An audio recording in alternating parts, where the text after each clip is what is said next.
سلام دوستان، چطورید؟ خوش اومدید با یه ویدیوی دیگه همراه با من. توی این ویدیو میخوایم با هم همونجوری که مشخصه پارت دوم از رنگامیزی این نقاشی آبرنگی رو داشته باشیم. بزنید که بریم. فقط قبلش ازتون ممنون میشم این ویدیو رو لایک کنید و کانالم رو سابسکرایب کنید. خب من گفتم خیلی کم بود تو ویدیو قبل، خیلی کم رنگ کردیم. با هم گفتم بذارید یه ویدیو دیگه بگیرم و بیشتر اینو با هم رنگ کنیم، به قسمت بیشترش رو رنگ کنیم. آره. خب همونجوری که مشخصه من دوتا توت فرنگیاش رو رنگ کردم. الان میخوام این چنگاله رو رنگ کنم. یه خورده رنگاش ممکنه بی‌منطق بشه چون که زیاد تنوع نداره متاسفانه و مخلوط هم نمیشه کرد به این راحتی ها، چون رنگی که میخوای دقیقا در نمیاد. برای همین ما چنگال و دوستان این سرمه ای میزنیم دیگه، ناچارن چاره ای نداریم دیگه بچه ها. میگم رنگاش زیاد منطقی نیست، بازم حالا بد نشد دیگه، کاریش نمیشه کرد. خب من برم این قسمت چنگاله رو رنگ کنم و بیام.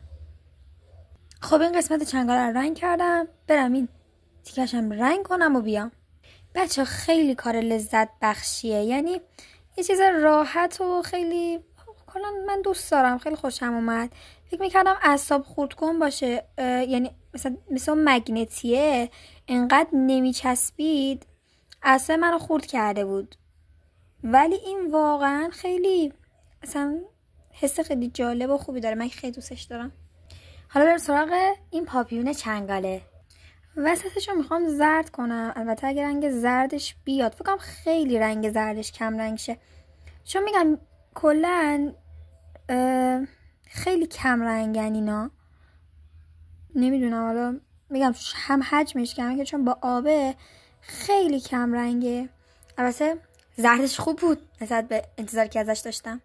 پاپیونش هم من میخوام بنفش کنم. اوه چقدر زیاده بنفشش.